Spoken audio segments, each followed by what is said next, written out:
Good morning, right? Thank you for coming. Please help yourself to breakfast and honestly sponsored. We also have the opportunity to consult Menachem Nichum Avelim, Dr. Sheldon Gleich on the loss of his brother Arthur Usher Ben Yitzchak Yaakov Ben Hashem having to live the morning Torah this morning shogar to his memory. Amen.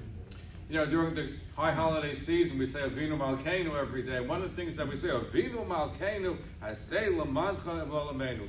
God, our King, do it for your sake, if not for our sake. What does it mean we should do it for His sake? I mean, if we don't have enough merits, why should we do it for His sake?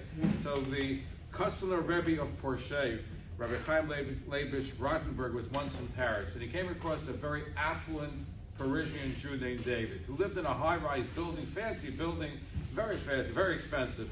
And he had a neighbor, only 2 floors of the penthouse apartment, and he didn't really know who his neighbor was. One day he meets his neighbor, and he discovers that his neighbor, who told him confidentially that he married the former queen of Morocco, and the current king is his stepson, and every now and then the king comes to visit him, but there has to be very discreet, there has to be security, because he's the king of Morocco, and you don't want it in the paper, you don't want it on the internet that he's coming in.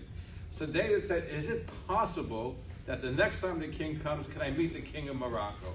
So the gentleman says, you know what, let me see what I can do. One day David gets a phone call saying that the king is there right now, he should come visit the king. So he takes his 13-year-old son, and he goes to visit the king of Morocco. And the king talks to his son, and he says to his boy, like, tell me about yourself. He says, I just became bar mitzvah. What does bar mitzvah mean? He explains it means you take on the mitzvahs, you have a party, you get presents, you have a whole ceremony. The king was very impressed with the boy, and they finished the conversation. The next day, David gets a phone call that the king would like to see him and his 13-year-old son. They go into the king's chamber, and the king hands an envelope to the boy with the seal of Morocco. Here is a gift for your bar mitzvah. The boy opens up the envelope, and he finds a check for $50,000.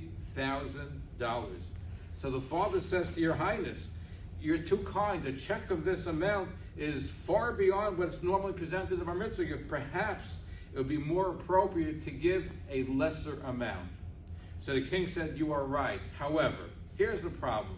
Perhaps he should only get a lesser amount, but since I am the king of Morocco, the reason why I gave your son such a large check is because the king of Morocco cannot possibly give less. It doesn't pass. It's not befitting for the king of Morocco to give less than a $50,000 check.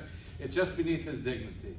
So when the customer Rebbe told this to Reb Chaim Kamenetsky in Israel, he said, this is what we're saying in the Avinu Malkanu. We're saying, God, we don't really deserve it. We don't really have enough merits that we should really have glory just to God. But it's not befitting for you. The King of the universe should not give us anything less. So we pray to God that for your sake, God, you should take care of us in a way befitting the King of the world of all people.